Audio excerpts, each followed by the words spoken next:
benefica. Ir myliu juos ir aš myliu vokiečių kultūrą.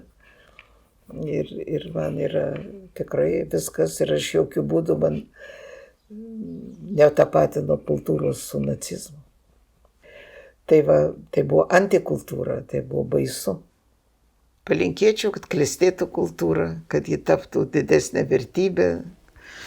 Mes galvotumėm ne tik tai apie materialų pasaulį ir iš visų, kad mes išliktumėm. Grafika, pictura, janë bashkë, arkitektura, skulptura është një formë që jep botës, po e jep në format vogla se në format mëdha. ესე იგი, არავინ არ იცის რა დიდი აღზრდილია რადიო. Dhe sikur pata kam një ndjenjë kështu në vetdijen tim, sikur pata një mision që atë artin modern evropian ta sjell në Shqipëri. Znate kako neko kaže, rekla je to ova Virginia Woolf, koju jako volim i sad često čitam, da je svaki pjesnik zapravo u egzilu. Vi ste kao pjesnik uvijek nekako stranac među ljudima koji ne čitaju, ljudima koje ne zanima literatura, koje ne zanima književnost ili ono što vi radite. O sea, yo practico el no creer lo que publican los periódicos, hasta que he podido comprobarlo. Esto me acuerdo que fue una de las primeras frases que empecé a decir cuando empecé a hablar en público. Decía a la gente siempre, no os creáis nunca nada, ni que lo diga el Papa de Roma, ni que lo diga vuestro marido o vuestra mujer, ni que lo diga nadie antes de que haya pasado por vuestro intelecto.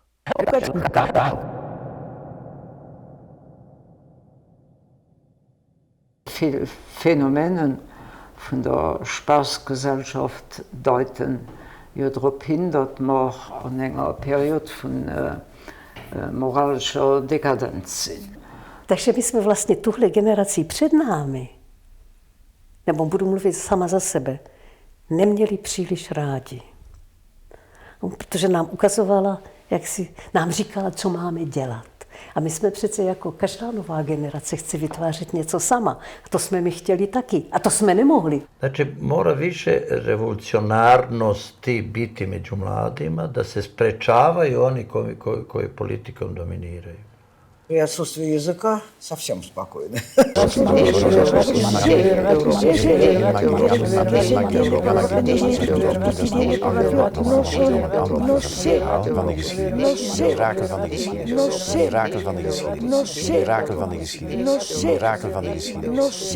¿Qué se entiende por nación? De Europese eenmaking, dat is nog een ander verhaal. Dat is een mirakel van de geschiedenis. Parce que tout change toujours. Et pas seulement les techniques, les idées, ce qu'on veut raconter, la manière de le raconter, les gens à qui on s'adresse, etc. Je laisse faire. Je n'ai plus rien à faire à 88 ans. Mais j'ai eu une vie exceptionnelle. Pour satisfaire une curiosité, il n'y avait pas mieux. Ya sé que he cometido errores, ya sé que no soy la Virgen María, ya sé que hay personas que me encontrarían millones de defectos. Pero desde mi punto de vista, hice con todas las dificultades y dentro de lo que pude hacer, lo máximo que pude hacer. Dobro, naravno sad će biti ono, la vita je bela, život je lep, ali ne znamo da koristimo tu.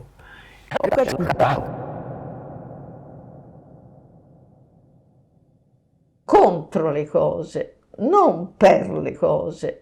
There's a natural trait in everyone to resist something new. They're suspicious of something new. It's no harm, to try something new. You should be open to change at least. And it's no crime to be wrong. It's just the future. And if you're not going to embrace the future, then you're not going anywhere. È che ci sono tante vittime e non lo sanno. E per questo le vittime poi sai che cosa fanno? La guerra.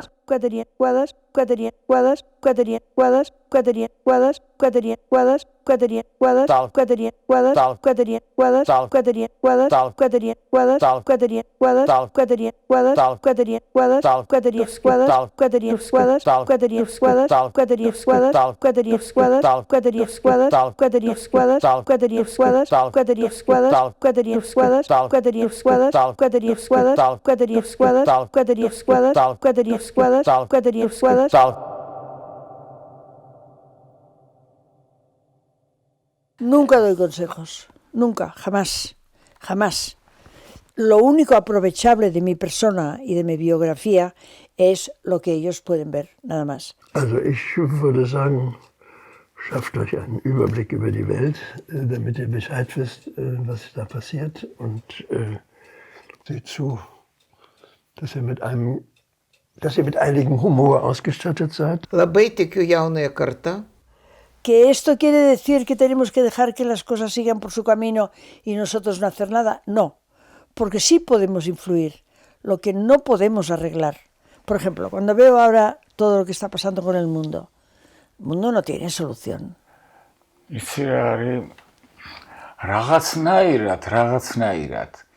ბავშვი სხვა ვერაფერი მოერევა საერთოდ, ბავშვი ვერაფერი ვერ მოერევა, როგორც კიდე სასტიკი იყოს ცხოვრება, ის მაინც მას უყურებს როგორც თეატრს. Pero lo que quiero decir es que el mundo tiene su propio movimiento, su propia manera de ir adelante y de ir cogiendo todas las cosas que van ocurriendo, las que hacemos bien, las que hacemos mal. Pero todo esto lleva a otras cosas que no podemos saber las que son. No, todo de vreher en Gates-Scale American Tebelor.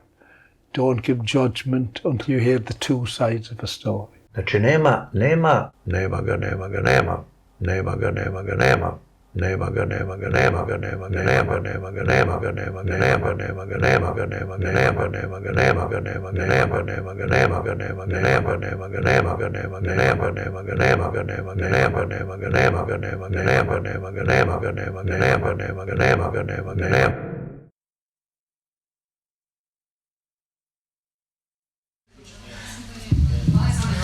da se čujemo, dobro večer. Pa prije svega suradnja kao takva na projektu je bila iznimno ugodna, kako sa gospođom Stamać, tako i sa kolegama iz udruženja Alberta Lupa. Moram priznati da kad su me tek kontaktirali nisam uopće znala ništa o projektu, nego su mi tek onda počeli objašnjavati neke okvirne smjernice, temu, ideju projekta kao takvoga. I ono što se meni učinilo jako zanimljivim u tom trenutku, ali i izazovnim, da ne kažem problematičnim, bili su kriteriji koji su bili postavljeni za odabir kandidata za intervju. Radilo se naime o tome, kao što ste već spomenuli, dakle, da osoba mora biti u lošijem slučaju 1946. godište. Moram iskreno priznati da ja ne poznajem puno takvih osoba, a onda kada su uz to još došli kriteriji da osoba mora biti u nekoj vrsti doticaja sa Europom, Europskom unijom, kulturnom razmjenom, dakle svim tim temama, i onda još k tome da se u intervju koji bi trebao trajati minimalno sat i pol vremena dotičemo i nekih raznih intimnih pitanja. Moram priznati da mi nije bilo svejedno, tako da sam se odmah bacila u potragu i u mom slučaju je to trajalo dosta dugo, ako mogu iskreno tako reći. Međutim, kada sam konačno došla do gospođe Stamać i stupila u kontakt s njom, moram priznati da me prije svega oduševila njezina otvorenost i jednostavnost. Dakle, kada sam ju nazvala i objasnila je o čemu se radi i objasnila sve uvjete, gospođa Stamać je, citiram, rekla sve za kulturu.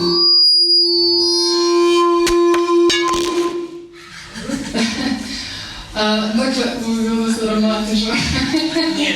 Da, dakle, sve za kulturu je bio, recimo tako, moto s kojim smo ona i ja krenuli u realizaciju tog intervjua. I moram priznati da mi isto tako taj intervju bio toliko zanimljiv i zabavan da sam na trenutke zaboravljala koja je moja uloga u tome. Dakle, razgovarala smo nažalost zbog situacije sa koronavirusom telefonski, dakle snimali smo intervju putem telefona. Međutim, gospođa Stamać je toliko otvoreno odgovarala na sva moja pitanja da sam stvarno imala osjećaj da sam u nekoj vrsti vrlo otvorenog dijaloga s njom. I kažem, jednostavno zaboravite u tom trenutku da imate neku ulogu, da morate pratiti taj neki tematski okvir, morate paziti na vrijeme, na pitanja i sve. Tako da mislim da u tome i leži moj razlog priključivanja projektu. Jednostavno ta neka vrsta međugeneracijskog dijaloga koji i večeras imamo prilike voditi može obogatiti ne samo nas, nego i sve oko nas na način da jednostavno dobivate neku vrstu iskustava koju ne možete sami proživjeti. I čuli smo već spomenuti naslov, dakle, ove instalacije I don't want to be an island. Dakle, nismo nas ni otok i moramo biti svjesni činjenice da je postojalo vrijeme i prije nas, da će postojati vrijeme i poslije nas i da mi smo jednostavno dio svega toga. A mislim da nam to osvještavanje isto tako može pomoći da jasnije definiramo svoje neke uloge i pozicije u društvu. Nećemo se igrati sa ovim drugim mikrofonom. Kolegice Sefa, mogu nadam se reći i kolegice, vi ste za potrebe projekta intervjuirali pisca Redžepa Kosiju. Podrijetlom ste s Kosova, ali živite i radite u Njemačkoj. Imate stoga dvostruki pogled ili perspektivu na Europu, možda i onaj njemački i kosovski. Kako današnja Europa izgleda kroz vašu dioptriju?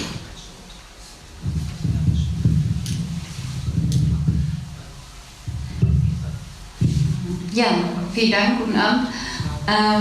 Ja, genau, ich habe das Interview für das Europäische Archiv der Stimmen mit dem Schriftsteller und Literaturwissenschaftler Recep Ćosa geführt, ein kosovarischer Schriftsteller und war auch Journalist und war auch in der Politik tätig, also eine sehr schillernde Persönlichkeit und ja, sehr vielfältige. Und ich selbst komme aus dem Kosovo, ich bin dort geboren und lebe jetzt seit 22 Jahren in Deutschland. Was mir dieser Hintergrund, glaube ich, gibt, ist, dass ich sowohl den internen Blick auf Europa habe, als Deutsche, oder Deutsch-Kosovarin würde man in Deutschland sagen wahrscheinlich, weil ich in dem Land groß geworden bin, zur Schule gegangen bin, eine Ausbildung erfahren habe, in dem das auf jeden Fall eine führende Rolle in Europa hat und sicherlich auch immer wieder Schrittmacherei. Andererseits komme ich aus einem Land, das sehr weit davon entfernt ist, Teil Europas zu werden. Und so sehe ich einerseits die Perspektive eben jenes Landes, das nach Europa strebt und der Weg ist schwerer noch als früher Mitglied zu werden. Die Bedingungen werden immer härter und es dauert länger. Also einerseits kenne ich diese Sehnsucht, andererseits aber auch irgendwie dieses Gefühl von Normalität und von, ja natürlich bin ich Teil von Europa. Und das ist immer ein interessanter Blick auf Europa, ja. Hvala lijepa. Dugotrpatan to i mučan put i Hrvatska je na njemu dugo bila, stvorila možda je ta duljina puta i frustraciju među građanima, sjetit ćemo se toga razdoblja. Pitam Marinelu Matejčić, što je hrvatski ulazak u Europsku uniju značio za vas koji se bavite ljudskim pravima, dakle pravima često i drugih i drugačijih? Jesmo li ulaskom u Europu po tom pitanju sve riješili ili možda čak s obzirom da smo formalno i unutra pa sada više nema ispunjavanja kriterija, zadaća, nitko nas ne nadgleda, otišli možda i korak unatrag? Dobro večer i hvala vam na pitanju. Dakle, na koji način smo mi profitirale od Europske unije? Pa zapravo je dosta teško dati odgovor na to pitanje jer ne znamo šta bi bilo kada bi bilo, a to da još uvijek nismo u Europskoj uniji, no svakako cijeli taj proces je donio određene pozitivne strane za ljudsko-pravački diskurs u Hrvatskoj. A to je prvenstveno taj kao nekakav hardware koji se odnosi na antidiskriminacijske sustave zaštite, instituti pravobraniteljstva kao što su pučka pravobraniteljica i pravobraniteljica za ravnopravnost spolova, zakoni protiv diskriminacije i drugi formalni elementi i izmjene zakona koji su upravo doneseni kako bi se ispunilo određene domaće zadaće prema Europskoj uniji i kako bismo zadovoljili formalne uvjete.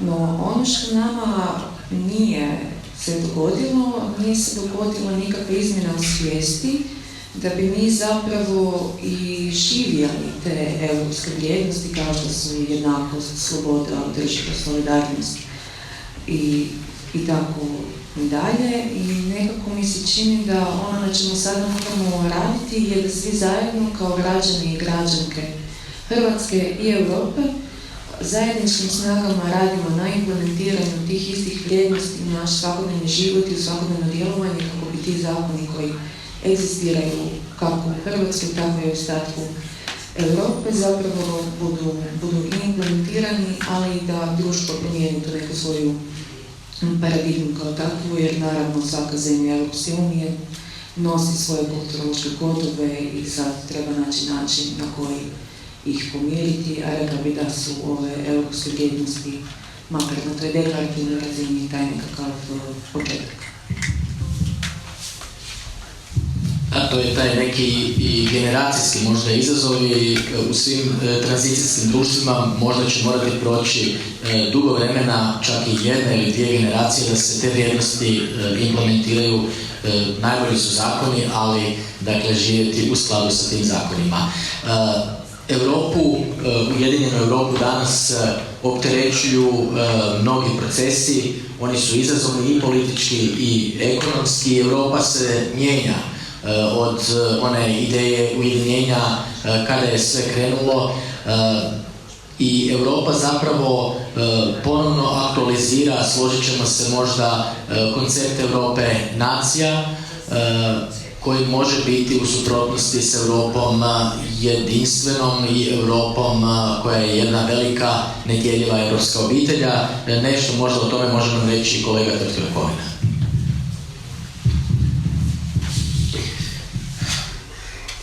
Mada sam ja dobio najteže i najduže pitanje koje bi vjerojatno tražilo više ovakvih panela, međutim čini mi se, nastavljajući se na nešto što sam prethodno čuo uz pitanje. Europa nacija, dok god je nacionalizam dominantna ideologija, nacionalizmi su zapravo dominantna ideologija od kako su se nacije pojavile i ta se ideologija pokazala vrlo adaptibilnom, prilagodljivom u svim situacijama i sigurno ćemo još neko vrijeme s njom živjeti. S obzirom da ona može biti katkada protivna onome što je zamišljeno inicijalno u hladnoratovskom kontekstu sa europskim integracijama, morali bismo je znati krotiti tako da zadržimo ono što možda iz toga neće nikoga povrijediti, ali opet biti svjesni da naša zajednička europska kuća mora sadržavati određene zajedničke vrijednosti. Te vrijednosti mogu za pojedine nacije biti različite, pa će neki od zemalja osnivača Europske unije u našoj ideji najprije vidjeti ekonomiju, a neki drugi, uključujući Njemce, pa rekao bih dobrim dijelom i nas, možda vidjeti mir i projekt mira i očuvanja mira, što je vrlo usko povezano sa nacionalizmom.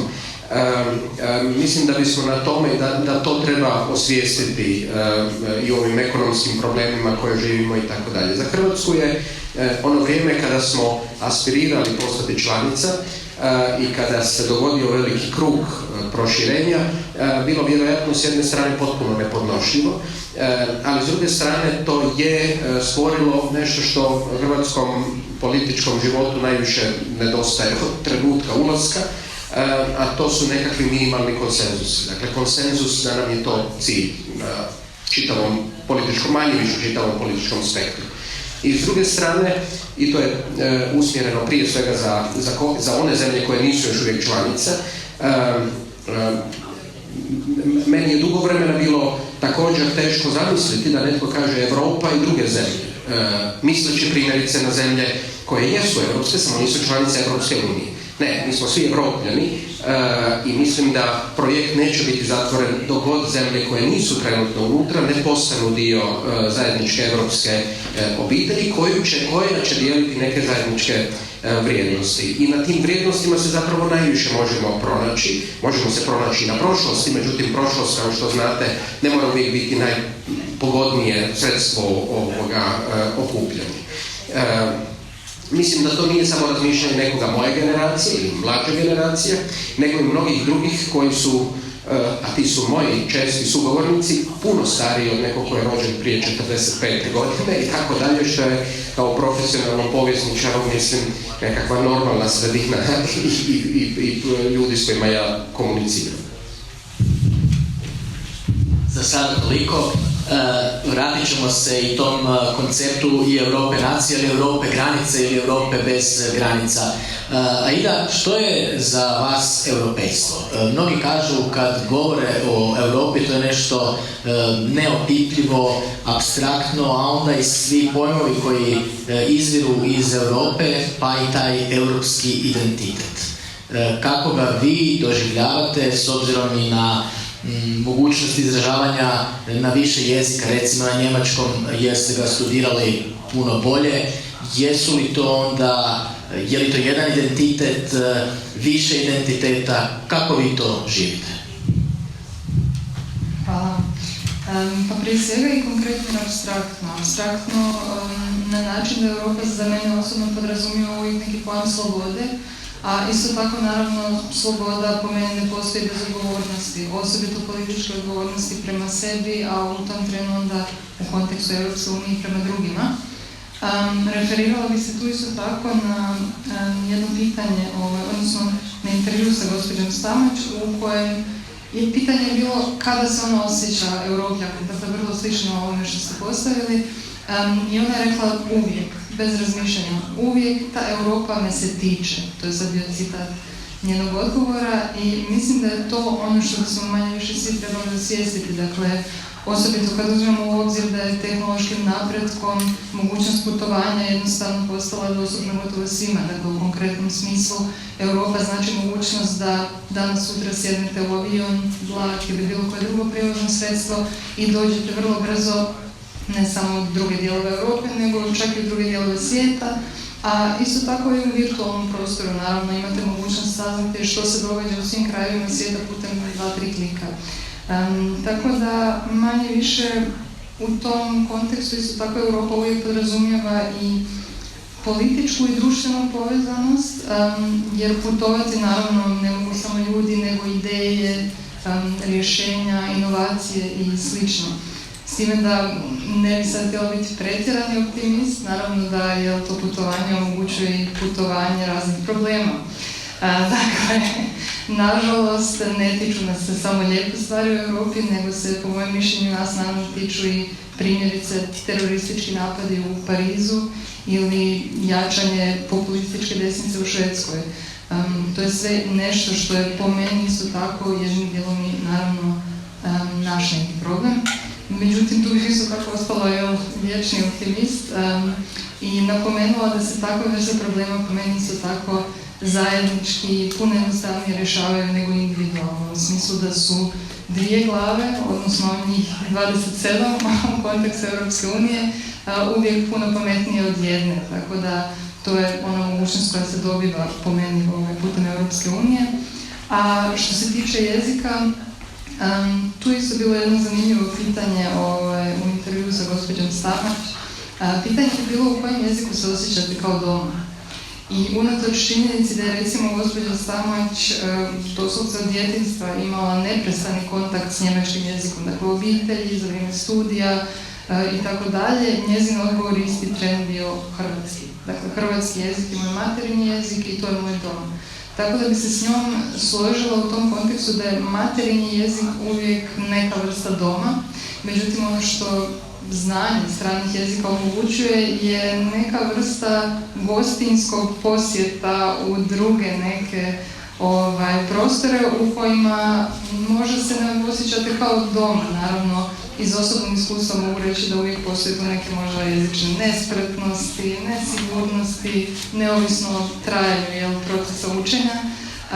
Ali ono što možete u tom trenutku u kojem upoznajete neki drugi jezik, jest upoznati i način razmišljanja i djelovanja neke druge, upotrijebit ću sad taj problematični pojam nacije, ili jednostavno ljudi koji razmišljaju na tom jeziku, jer jezik uvijek isto tako neka vrsta strukture mišljenja. Tako da za mene mogućnost ulaženja u tuđe prostore u apstraktnom smislu uvijek daje isto tako mogućnost nalaženja zajedničkog jezika u svim problemima, poteškoćama i sličnim situacijama koje nas možda more sad ili će nas možda morati u budućnosti. Naravno, jezici su mostovi između kultura, pa i u slučaju Europske unije. Nora, koliko se iz te perspektive netko tko živi njemačku svakodnevicu, ali nije ponikao tamo, nije rođen tamo, ipak ta Njemačka danas mijenja. Mnogi Njemačku i u ovom trenutku s Angelom Merkel kao lidericom Europske unije doživljavaju kao predvodnicu. Uz Njemačku se vežu neki od ključnih datuma i samog osnivanja na kraju krajeva Europske unije, pa i tog velikog datuma čiju obljetnicu ovih dana obilježavamo, ali možda i 2015. kada je trend politike otvorenih vrata označio jednu prijelomnu možda točku sa dalekosežnim posljedicama kojima svjedočimo ili ćemo svjedočiti vezano uz trendove, uz koncepte, uz neke od vrijednosti. I jesu li možda Njemci kao nacija posljednjih godina postali manje skloni ideji europskog jedinstva ili je to ostalo na istoj razini? Što se vama čini kao nekome tko dijeli dvije kulture, dva doma možda kući, a opet u gostima?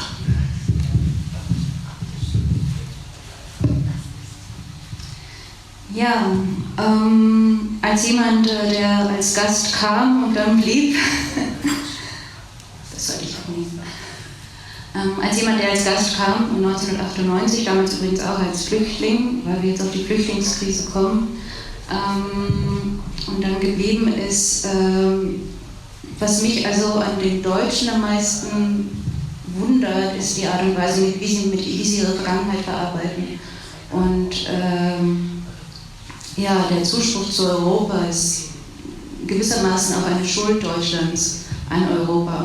Und deswegen herrscht da, glaube ich, eine Selbstverständlichkeit, ein Selbstverständnis, dass man das unterstützt. Und die Zustimmungswerte sind auch relativ gleichbleibend hoch gegenüber Europa in Deutschland. Aber ja, in der Tat, es sind einige Sachen passiert. In 2 Tagen feiern wir 30 Jahre deutsche Einheit. Und wir merken, einiges liegt im Argen, ja. Es hat sich vor allem in den letzten 5 Jahren, vor allem aufgrund einer Partei, die neu auf der politischen Bühne ist, die sogenannte Alternative für Deutschland, die glaubt, dass sie nun, sie hat es geschafft, das muss man ihr vielleicht lassen, kritische Stimmen in ihrem Programm wiederzugeben, wobei ich glaube, dass es da auch Diskrepanzen gibt, für was die AfD steht und warum Menschen zur AfD gehen, das sind oft 2 verschiedene Sachen. Aber ja, das hat Deutschland verändert. 2015 die Entscheidung von Angela Merkel, die Politik der offenen Tür, wie sie nennen, wir haben dafür den Begriff Willkommenskultur, hat Deutschland sicherlich auch verändert.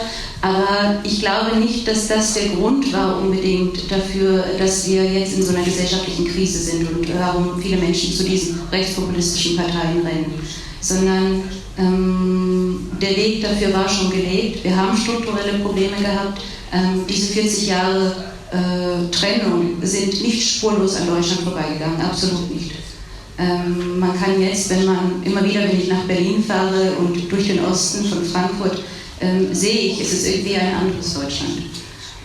Und man hat natürlich versucht, da strukturell auch aufzuholen, aber es ist nicht ganz gelungen. Es gibt eine große Flucht in die Stadt, junge Leute fehlen in den Regionen, es fehlen auch Ärzte und viele Menschen fühlen sich dort abgehängt. Die AfD hat es damals leider geschafft, diesen Frust auf die Flüchtlinge zu übertragen. Und das andere, was ich sagen möchte, natürlich hat Merkel damals in Eigeninitiative gehandelt und viele fühlten sich jetzt vor einigen Tagen und Wochen auch wieder erinnert an 2015, als es um die Flüchtlinge in Moria ging, die jetzt plötzlich, Dach kann man ja nicht sagen, das hatten sie vorher auch nicht wirklich, aber auf den Straßen landeten. Auch da übernahm Deutschland wieder sehr schnell die Rolle des kommt und ein paar von euch können wir zumindest aufnehmen. Und da macht er sich wieder Frust breit. Und das Problem ist doch eigentlich, und das hatte Frau Petritsch vorhin angesprochen, Solidarität fehlt in diesem Punkt. Es fehlt Solidarität zwischen den EU-Mitgliedstaaten, eine gemeinsame Lösung zu finden. Und deswegen sind wir im Moment nicht unbedingt eine Garantie für Schutzsuchende. Und deswegen können wir auch, was Sie auch erwähnt haben, soziale Gerechtigkeit im Moment zumindest nicht gleichermaßen alle bieten. Und ja, ich hoffe, ich habe Ihre Frage beantwortet. War eine breite Frage. Hvala za sada. Marinela, koliko ostaćemo na ovom trendu, jer migracije su nešto što uvelike danas određuje nešto što zovemo europske vrijednosti. Možda ih je prije bilo dosta teško, na tragu ovog što sam pričao, da su dosta stvari uz Europu apstraktne, teško definirati. Jesu li one danas redefinirane, te europske vrijednosti, upravo zbog imigracija? Imamo prvu geopolitičku Europsku komisiju gdje jedan od povjerenika u tituli ima titulu povjerenika za promicanje europskog načina života. Što to znači? Jesmo li mi i na taj način sada redefinirali Europu, redefinirali europske vrijednosti i koliko je to onda isto tako povezano i s ljudskim pravima? Kao što sam ranije navela, te europske vrijednosti jesu onako samo veoma deklarativne i lijepe riječi koje divno zvuče. Ako bismo govorili o migracijama, vjerujem da biste se vi složili. Prvo moramo se vratiti unazad na poimanje da je Europa stari kontinent, koliko je profitirala od izrabljivanja Afrike, Južne Amerike i drugih zemalja koje su bile kolonizirane ili čak i od nas i zemalja na ovom području koje su bile takozvane pseudo kolonije.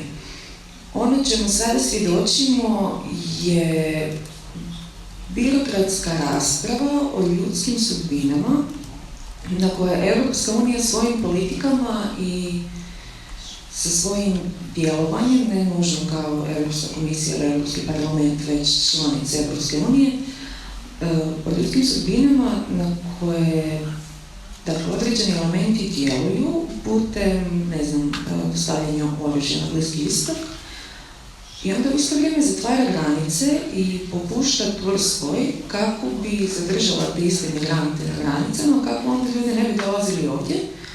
No u isto vrijeme pričamo o tome kako je Europa sve starije, kako nema mladih ljudi i tko će puniti mirovinski sustav. I to je veoma, veoma kompleksno pitanje i ono što mene zanima je ko to čini Europu. Želimo li mi da Europa bude cis, heteroseksualna i bijela, ili ćemo stvarno uzeti u obzir da u Europi žive ljudi različitih identiteta i boja kože i porijekla i etničkih identiteta i tako dalje.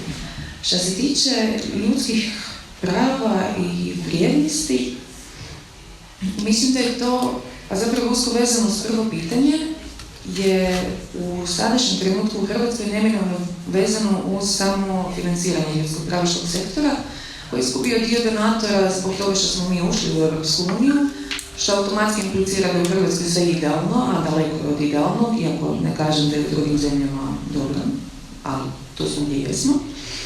I onda se sada civilni sektor oslanja na ESF i na druge europske fondove, koji pak radi provedbenih tijela Hrvatske, koja je veoma birokratizirana i teška u svojoj strukturi kakva je, doslovno vrše birokratsko nasilje nad tim istim udrugama koji se onda ne mogu baviti ljudskim pravima, već se moraju baviti ispunjavanjem tablica. I kada pričamo o granicama i kako je rečeno da putuju i dobre i loše stvari, meni je izuzetno žao što do nas nije doputovala strateška navigacija i što se civilno društvo u Hrvatskoj jednostavno ne bavi slučajevima do razine Europskog suda za ljudska prava, gdje bismo onda naravno opet onako u smislu nekog Ouroboruša, odnosno zmije koja grize vlastiti rep, mogli braniti prava ljudi koji su zatočeni, mlačeni, pokradeni, zlostavljeni na granicama na sudu koji djeluje unutar niza zemalja koji to isto zlostavljanje odobravaju. Razumijem, to je to. Tvrtko, čuli smo neke od problema i izazova, njima se moraju baviti političari, strategijama, dalekosežnim ili dugoročnim planiranjem, donošenjem odluka koji možda nisu vidljive odmah, ali mogu imati utjecaja na neki srednji rok možda. Vezano uz to, je li možda Europa u očitoj krizi liderstva? I ako recimo usporedimo lidere ili političare koji su bili na čelu svojih nacionalnih država i tada, prije 30 godina, kada se događao Berlinski zid, jesmo li i na tom planu napravili korak unatrag? Jesu li današnji ljudi koji vode Europu i države članice Europske unije dorasli trenutku i izazovima koji su naravno puno kompleksnije nego prije 30 godina? Možda od ovoga na kraju, je li danas kompleksnije nego prije 30 godina, o tome bismo mogli razgovarati. Prije 30 godina je doista trebalo moći gledati u budućnost, što od njemačkih konkretno političara nisu baš vidjeli svi, ali recimo Kohl je vidio bolje nego drugi, iako su neki od tih drugih bili čak i ovdje apostrofirani i predstavljaju vrlo istaknute i ja bih rekao uspješne njemačke političare, da je ujedinjenje moguće i da može biti brzo ostvareno i tako dalje. Zato je trebao doduše partner.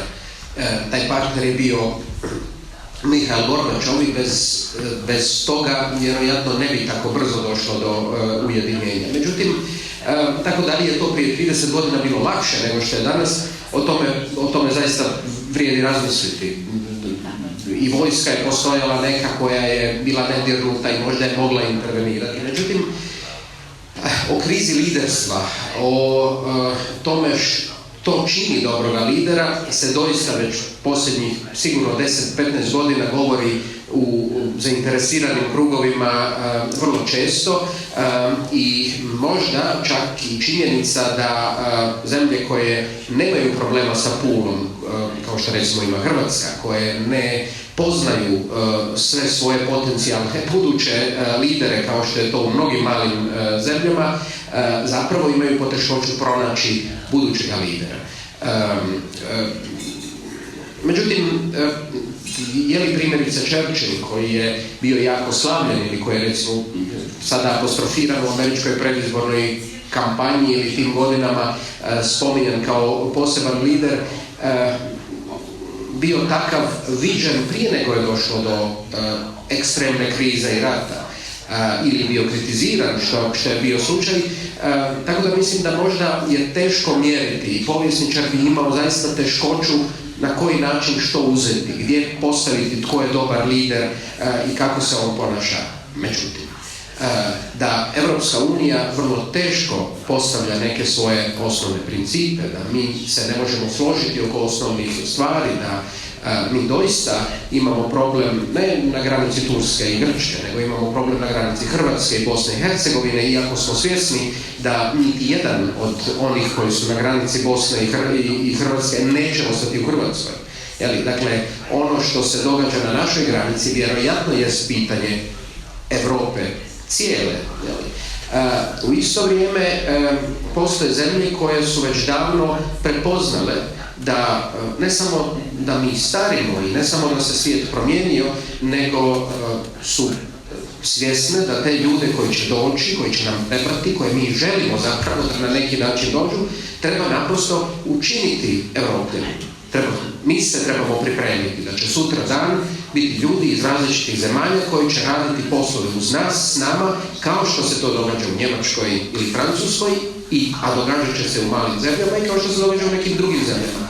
To je posao zapravo gdje Europa može jedna drugoj pomoći, jer bez obzira što će ona još jako dugo ostati ovako kako izgleda ili kako mi sad ovdje izgledamo, ali to ne znači da neće biti drugačijih ljudi s nama koji će isto postati Evropljani u drugom nekom koraku ili u prvom koraku, nije važno, jer će raditi neke poslove u našem zajedničkom domu, s našim zajedničkim vrijednostima.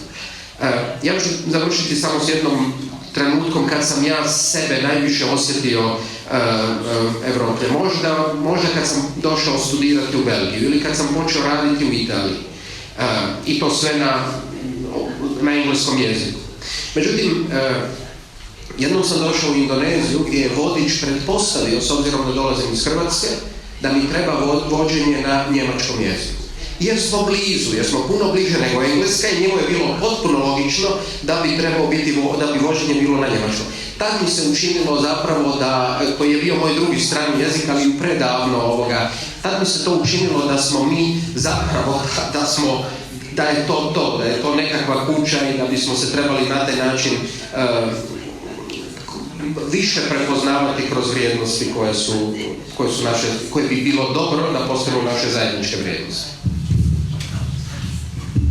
Hvala. Navezano na to, sada bih Noru pitao, dotaknuli smo se Europljana koji možda nisu formalno gledano iz perspektiva, to je i Hrvatska bila pri ulasku u Europsku uniju, dio velike europske obitelji.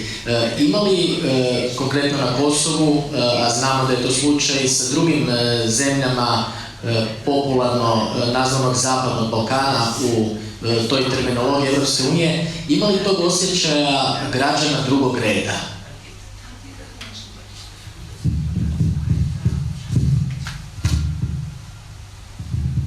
Ja, tatsächlich ganz extrem. Das Streben in die EU, das ich vorhin auch nannte, diese Sehnsucht, Teil eines größeren Ganzen sein, ist natürlich für so ein kleines Land wie Kosovo, 2 Millionen Menschen. Also ich wohne ja in Frankfurt und Frankfurt ist Teil von Hessen. Hessen ist größer als Kosovo. Das muss ich mir auch immer wieder zu Gemüte führen. Ist es unglaublich relevant, Teil dessen zu sein. Nun hat Kosovo noch mal seine eigene Geschichte. Kosovo ist noch nicht vollständig als Staat anerkannt, auch von einigen EU-Mitgliedern nicht. Und eine Mitgliedschaft in die EU würde natürlich für die Menschen dort bedeuten, dass sie auch Anerkennung haben. Und Anerkennung ist für Menschen als Einzelne sehr wichtig, aber für Staaten ganz besonders auch. Und die Menschen dort fühlen sich auch ganz besonders deswegen, glaube ich, manchmal als Menschen zweiter Klasse, weil sie natürlich das, was du, Aida, vorhin auch als ersten Punkt genannt hattest, was für dich das Europäische bedeutet, die Reisefreiheit, einfach jederzeit irgendwo hinzugehen. Ich habe oft im Kulturbereich mit Menschen aus dem Kosovo zu tun gehabt, auch im Politischen, als ich gearbeitet habe. Was war das immer für ein Act, da Leute ins Ausland zu holen, die Visabestimmungen, Wartezeiten, Kosten für ein Land, das ohnehin schon arm ist. Das würde sicherlich für die Würde, also der Würde der Menschen dort, würde das sicher auch, es würde sie aufwerten, gewissermaßen. Und ja, das war auch ein großes Thema, auch in dem Interview, das ich mit Recep Çosa hatte. Dass vor allem in erster Linie natürlich die Anerkennung durch die anderen europäischen Staaten, denn wir sind doch auch Europa, oder nicht? Und natürlich auch die Reisefreiheit. Und als ich von einem der Initiatoren des Projekts, von Simon Strauß, gebeten wurde, Kosovo abzudecken in diesem Projekt, dachte ich, Kosovo, das klingt irgendwie nach einem EU-Projekt und was soll ich da mit dem Fragebogen? Wahrscheinlich, vielleicht passt das gar nicht und haben wir überhaupt eine gemeinsame Erzählung? Und in der Tat, wir haben eine gemeinsame Erzählung, die reicht leider in unschöne Zeiten, die reicht in dem Gespräch bis in den Ersten Weltkrieg und die Pariser Konferenz, in denen neue Grenzbestimmungen die den Balkan betrafen und die auch viele Albanerinnen und Albaner betroffen haben und ihr Leben komplett verändert haben, weil sie sich plötzlich in einem anderen Land befanden und dann wieder in einem anderen.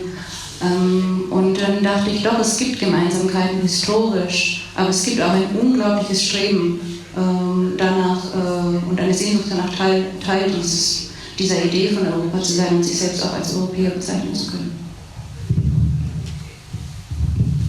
Ajde, govorili smo o potrebi za čim više Europe, tome je hrvatsko društvo skrenulo na tom putu ulaska u obitelj, ali možemo li to gledati i iz druge perspektive, treba li možda ponegdje i manje Europe, postoji li u nekom od tih segmenata i opasnost da postanemo previše eurocentrični, pa da onda van tog oboda i granica Europe i opet se vraća na ono što je obilježilo zadnjih 5 godina Europe, a to je dotok ljudi, a u ovoj pandemijskoj krizi sad se granice još dodatno zatvaraju.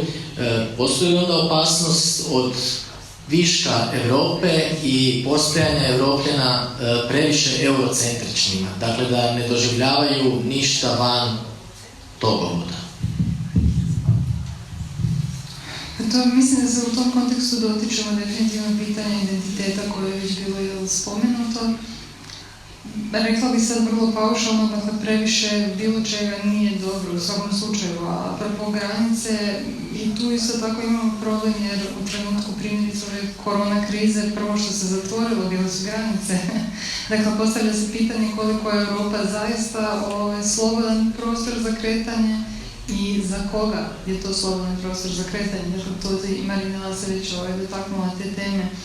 A previše Europe ovisi naravno u kojem kontekstu isto tako. Mislim da nijedan identitet se ne bi trebao jednostavno prepustiti bilo čemu. U smislu da uvijek trebamo zadržavati nešto svoje, nešto što nas čini specifičnim u određenim kulturnim kontekstima, ali isto tako se ne slijepo držati toga kao da je to nešto što je apsolutno, nešto što je kao tako zadano i nepromjenjivo. Dakle, pitanje uvijek prilagodbe, možda ne promjene, ali više prilagodbe drugim kulturama, drugim jezicima, drugim narodima u europskom prostoru, ali isto tako naravno izvan europskog prostora. Marinela je već spomenula naravno pitanje i postkolonijalnih tema, dakle to je nešto u čemu Europa ima još uvijek naravno prostora za napredak, apsolutno u tom kontekstu i Hrvatska, dakle uvijek se postavlja pitanje što naš kontekst znači u tom nekom širem okviru, tako da kada to uzmemo u obzir, mislim da definitivno se treba pripaziti recimo na tu količinu europejstva koju imamo u svakodnevnici. Marinela Tvrtko je već rekao, kada ste se vi osjetili najviše kao Europljanin? Mnogi hrvatski građani i dan danas, možda paušalno ili plitko, ali na prvu kažu da su osjetili da su dio Europe nakon ulaska u Europsku uniju, jer je roaming bio jeftiniji i na aerodromima nisu morali dakle stati onaj red s putovnicama za ostale the others.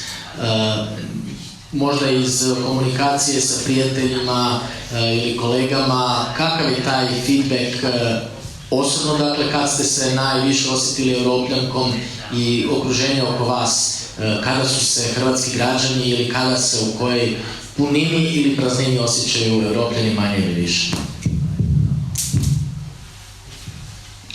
Pa evo, moja priča isto ima veze sa aerodromom, ali ne u smislu odlaska u ovu ili onu kolonu, već prvenstveno kada putujem u neke zemlje koje ne shvaćaju Europu na taj način kako mi shvaćamo. Znači, kad idemo u Brazil gdje ne postoji lijeva i desna kolona, nego postoji kolona, ili u Indiju gdje postoji kolona. A baš kada sam išla, mislim u Indiju, da, onda sam vidjela koju količinu privilegije ja nosim sa sobom jer sam iz Hrvatske i imam europsku putovnicu. I to je zapravo bio kao taj nekakav hladni duš, koliko mi uzimamo zdravo za gotovo to što smo dio ovakve zajednice. jer onda moje prijateljice iz Egipta su čekali puno duže, prolazile su puno drugačije su bile pregledavane. Ja sam doslovno samo prošla jer imam putovnicu od Europske unije. I to je bio taj neki kao moment kao aha, nešto se dogodilo. Stavio, dakle, kad je bila kampanja za ulazak u Europsku uniju ovdje u Hrvatskoj, to se radilo kroz priču o silu i vrhnju. Jesmo li odmakli dalje na tom putu i sada, pa prošlo je sad neki niz godina, znamo li više o Europi, recimo građani i dalje Europski parlament ne doživljavaju kao i svoj parlament, a zapravo dio hrvatske legislative i upravljanje državom leži i ondje. Jesmo li se i koliko odmaknuli od sile i vrhnja? Odmaknuli se jesmo, ali naučili puno nismo, jer nam u školama jednostavno nedostaje političkog obrazovanja i građanske edukacije. Niti djeca, niti odrasli ljudi, a odrasli ljudi bi trebali, djeca bi trebalo naučiti, ne znaju razliku između Europske komisije, Europskog parlamenta, što se tamo događa, o čemu oni pričaju. To se precipira kao neka velika zgrada gdje ljudi samo printaju papire i iznose ih. I onda kad se neko pojavi u Europskom parlamentu, se slika pokraj zastava i to je to. Ali se ne govori o tome na koji način odluke donešene u Europskom parlamentu zapravo utječu na nas ovdje. I uglavnom se sve nekako svodi šta će nam ovi iz Europe govoriti, mi ćemo to postaviti. Čini mi se da je bilo problema i oko kolinja i oko pečenja rakije, baš smo jako vezani uz vlastite prehrambene proizvode.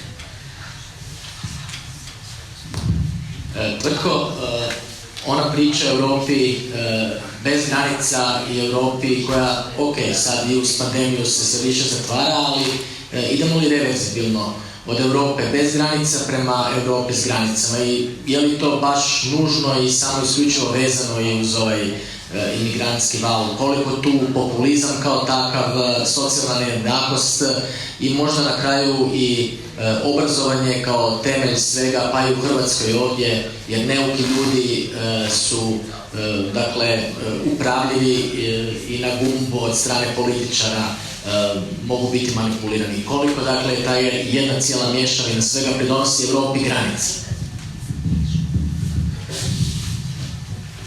To će biti strašno ako se ponovo vratimo u Europu granica i ne samo zbog ovih aerodromskih priča, a svi imamo poneku, mogu ja jednu reći na kraju.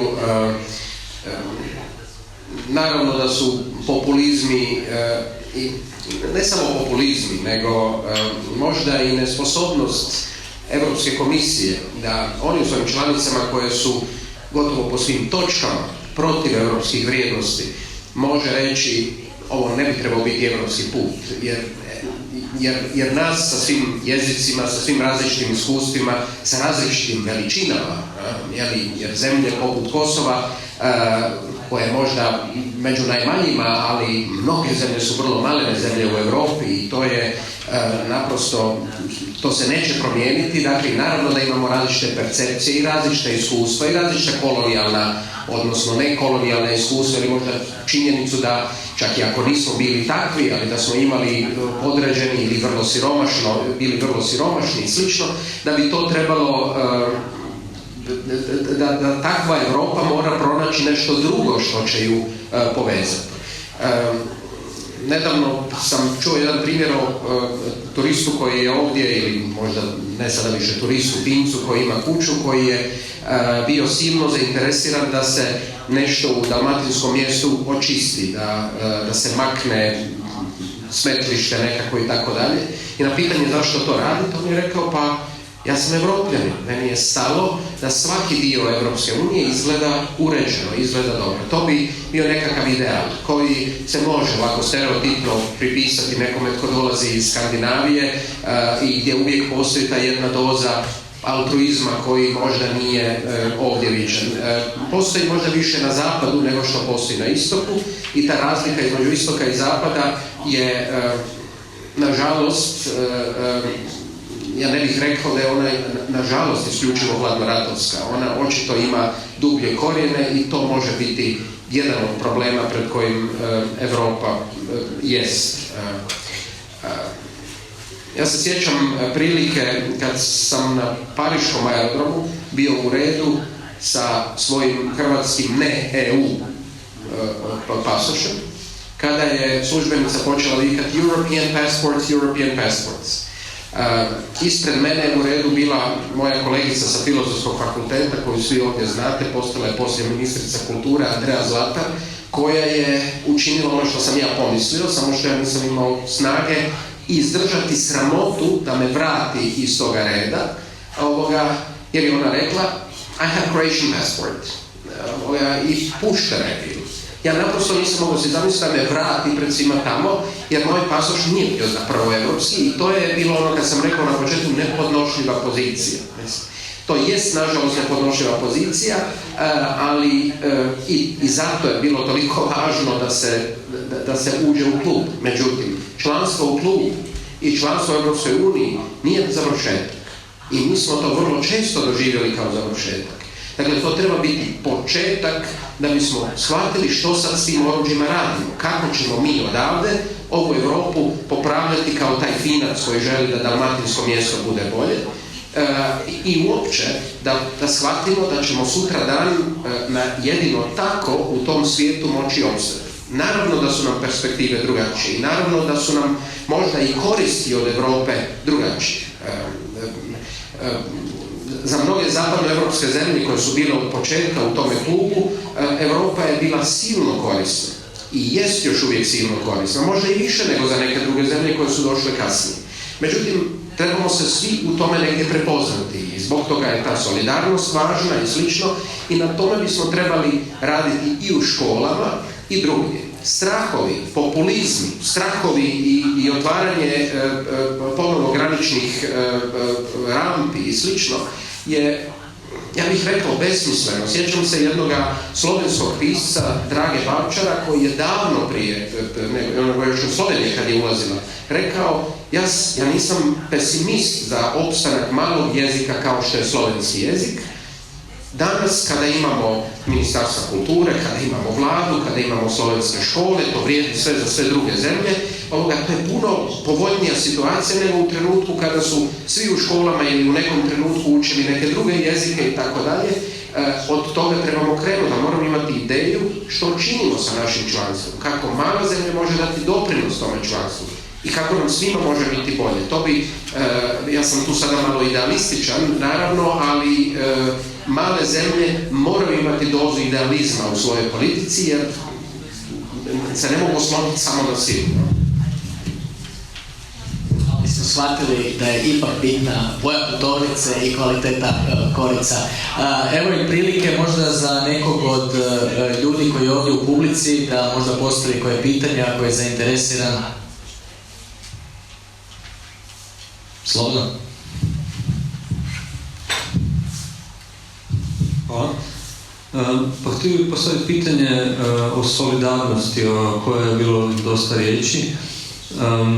Čini li vam se da solidarnost na neki način uvijek pomalo mora boljeti, odnosno da način na koji se zalažemo za interese drugih koji zapravo nisu nužno istovjetni našima, također podrazumijeva da stavljamo u drugi plan nešto što bismo smatrali prvenstveno nacionalnim interesom, nešto što bismo smatrali prvenstveno vlastitim klasnim interesom i tako dalje. Primjerice, ako smatramo da je Europa naša kuća, naš dom, što biste rekli na koncepciju za kako se zalagao njemački filozof Jürgen Habermas, ustavnog patriotizma, gdje zapravo vjerovati u svoju domovinu znači vjerovati u određene ustavne vrijednosti na kojima ona počiva, na kojima njezin politički poredak počiva, umjesto da se oslanjamo u prvom redu na vlastitu sredinu. Ja znam da bi Tvrtko rado odgovorio, ali daćemo prednost damama, možda Nora. Ja, Solidarität. Ich meine, es ist Realpolitik, aber ohne Nutzen machen viele Länder wenig. Also oft ist ist das Gute für die Menschen ein positiver Nebeneffekt politischer Interessen. Das ist tragisch. Ich hoffe, ich habe damit zumindest ein bisschen darauf eingehen können, was Sie gerade gesagt haben. Ich würde sehr, sehr gerne noch mal kurz auf das Vorherige auch noch eingehen. Sie sprachen von neuen Grenzen eventuell oder die zumindest jetzt in Corona noch mal sichtbar wurden. Ich glaube, es ist eine Floskel, das heißt gerade Europa steht am Scheideweg. Ja, links oder rechts, und ich glaube auch, dass es eine Art Beziehungskrise ist, die wir gerade erfahren. Weil wir haben, ja, ich benutze wirklich das Wort, das man aus den persönlichen Beziehungen kennt, aber wir hatten eine intensive Entwicklung in den Jahren zuvor. Mit 2009 zuletzt im Lissabonner Vertrag, der zum Beispiel auch im Parlament nochmal das Parlament extrem aufgewertet hat. Ich habe die europäischen Strukturen, und das sage ich ganz offen, erst verstanden, als ich dort als Praktikantin hingegangen bin. Davor hatte ich ein Seminar an der Uni besucht und hatte es noch nicht durchblickt. Und das ist sehr komplex. Und ich kannte dort auch viele Journalisten, die gesagt haben, Brüssel, das ist kein Geschenk, wenn man nach Brüssel muss als Korrespondent, weil bis man das verstanden hat. Und ja, erstens, es gibt an den Schulen hat Europa noch nicht das Gewicht, wie zum Beispiel die nationalen Strukturen haben, Regierungsstrukturen. Das müsste meiner Meinung nach gleichermaßen, gleichwertig auch gelehrt werden. Und zweitens müssten sich die europäischen Staaten, die verbliebenen 27, die jetzt sehr viele Krisen erfahren haben, ja, wir haben noch gar nicht genannt den Brexit, der bis an den heutigen Tag noch hineinreicht. 2015 die Migrationskrise und auch jetzt Corona. Das sind unglaublich viele Krisen. Und um die zu bewältigen, nun entweder, und ich glaube, das ist wirklich jetzt relevant, muss man sich entscheiden, wollen wir mehr oder weniger. Aber dieses Zwischending, das ist das, worunter, glaube ich, die meisten leiden. Und da müssen wir uns aber auch eingestehen, dass verschiedene Länder, wir sind nun mal heterogen, wir sind nicht alle gleich, wir können verschieden viel, vor allem wirtschaftlich, dass die Kapazitäten unterschiedlich da sind und dass man eben niemanden noch abhängt. Es ist nicht leid. Ja. Ali je doista bitno to pitanje solidarnosti, Marinela, možda evo, hoćete li vi i međugeneracijske, govorimo o međugeneracijskom dijalogu unutar ideje poimanja Europe. Europu čekaju golemi demografski izazovi, to je star kontinent, neke ekonomije na vrijeme govore o srebrnoj ekonomiji, dakle gdje imućni, stariji građani Europe imaju novaca dulje i kvalitetnije živjeti. Dakle, puno se tu tema oko te solidarnosti otvara. Kada govorimo o solidarnosti, onda nekako uzimamo u obzir da smo vezano uz vrijednost osobe jednaki kao i osoba prema kojoj smo solidarni. To je razlika između solidarnog djelovanja i humanitarnog, jer humanitarno često podrazumijeva da je osoba koja humanitarno djeluje na boljoj poziciji.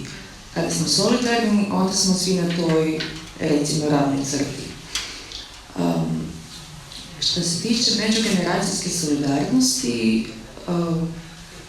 to je izazov, pogotovo ako uzimamo u obzir da će ta nekakva druga ili treća generacija, ako sad gledamo od 7 do 77, biti ljudi iz drugih zemalja. Ne bi rekla da priljev ljudi iz drugih zemalja, pogotovo uzevši u obzir ovo što ste vi rekli, da kako se male zemlje trebaju istaknuti i doprinijeti Europskoj uniji, tako svaka zemlja unutar Europskoj unije treba preuzeti dio odgovornosti za priljev i odljev i migracije i emigracije ljudi. Jer se naravno to ne govori samo o ljudima koji dolaze sa Bliskog istoka i zemalja koje su u njegovoj blizini, već i o nama. Mislim, Hrvatska ima jako veliki postotak ljudi koji su unazad nekoliko godina odselio i otišao u zapadnu Europu. Tako da i mi smo zapravo stranci negdje. Mi smo ti koji u zapadnim zemljama brinemo o starijim ljudima. Naše majke, pogotovo u Primorju, su godinama i desetljećima bile te koje su se brinule o starijim ženama u Italiji. I muškaricima, da. i tuđoj djeci i taj ekonomsko-emocionalni rad su vršila negdje drugdje da bi opet dovodile sredstva u Hrvatsku. Govorimo o solidarnosti, ali nisam sigurna da je toliko često i prakticirano. I možemo mi sad govoriti o tim nekakvim velikim europskim pričama, kako bi to trebalo na razini Europske unije, ali zapravo treba biti kao Finac. I onda je lijepo iz Finske primjer da kao čovjek iz Finske koji želi pomesti tuđe dvorište, mi možemo prvo pomesti susjedovo dvorište, pa onda ići dalje i gledati kako možemo prakticirati solidarnost. A imam zapravo jedan primjer transnacionalne solidarnosti koji se dogodio prošle godine u martu za vrijeme kongresa obitelji i tako nešto, na kojem su religiozne, tradicionalne udruge zapravo raspravljale o tome na koji način ograničiti žensko pravo pod agidom zaštite života pod jako velikim navodnicima, gdje smo se mi okupili iz Rijeke, iz Zagreba i Splita i otišle u Veronu sa našim kolegicama iz cijele Italije i uspjele prosvjedovati i imali smo zapravo neugodnu situaciju sa talijanskim fašistima, ali ispala sve u redu. Ali to je ta neka solidarnost, znači ona može biti međugeneracijska, između različitih nacija, iako kao kulturologinja ne vjerujem u nacije, i može biti među različitim generacijama, to sam već rekla. Nego još sam jednu stvar htjela reći, a to je da raspravljamo o tim dolascima i odlascima. Ono što moramo znati je da kultura nije fiksan pojam, kultura je kontinuirano promjenjiva. Baš ste vi bili rekli kako moramo biti svjesni da su stvari postojale prije nas i postojat će nakon nas. Ova kultura koju mi sada živimo nije vakuumirana, ona se i dalje komadić po komadić mijenja. I mi toga trebamo biti svjesni i ne moramo se bojati promjena. Jezici će se sačuvati, ali će se izmijeniti, kao što su se izmjenjivali toliko puta do sada. I u Hrvatskoj imamo mađarskog utjecaja, njemačkog utjecaja, turskog utjecaja. I oni su svi bili na našim prostorima u nekom momentu, mi i dalje imamo taj neki naš hrvatski jezik koji evoluira. I to je prirodno, to jednostavno trebamo prihvatiti, da ćemo se adaptirati i mi drugim kulturama, ali isto tako da slažem se važno je kada druge kulture, to je kao kad ulažeš u tuđi dom, prilagoditi se zemlji u kojoj si došao. Jednostavno neke stvari moraš odložiti sa strane i reći dobro, to sad nećemo, ovdje se ponašamo drugačije, ovo je sad naš novi dom. Možda samo jedna opaska, bez obzira što se načelno možda možemo razmišljati o tome što su nacije i što su kulture, ali još ćemo svi biti debelo u srebrnoj ekonomiji dok će nacije postojati. Dok je to na dijelu, a bit će na dijelu, zapravo bi moto i s ovom solidarnosti i tako dalje trebao biti benevolent self-interest. Dakle, to su neke zemlje imale pa su odustale i danas vode politiku da sebe stavljaju prvi plan, ali neke druge, pa i velike evropske zemlje, imaju donekle tu politiku. Mnogima, kao što sam rekao, evropski projekt je koristiv i koristi, i možda koristi više nego nekim drugima u nekim segmentima. Ali trebamo pronaći tu taj balans i taj benevolent self-interest od velikih zemalja treba biti, ja bih rekao, moto koji onda može manje zemlje, koje ne mogu svemu parirati, zadovoljiti. Ja osobno mislim da što se tiče i nas, rekao sam i Njemačke, dakle, mir je i u tom smislu čuvanje ovoga što imamo, to je neobično važno. U trenutku da se stvari počnu mijenjati, male zemlje, kao što je Hrvatska, su bespomoćne. Apsolutno bespomoćne. Dakle, mi nismo u stanju neke stvari dalje sačuvati ako neće biti evropskog okvira, ako neće biti evropskih vrijednosti. I zbog toga treba, i to je za nas bi trebalo biti u prvom planu ovoga. Mislim da bismo i neke druge vrijednosti mogli usvojiti i da ćemo vjerojatno možda idealno i na ekonomskom planu negdje u jednom trenutku hvatiti priključak, barem u nekim elementima, ali trebamo pronaći taj balans.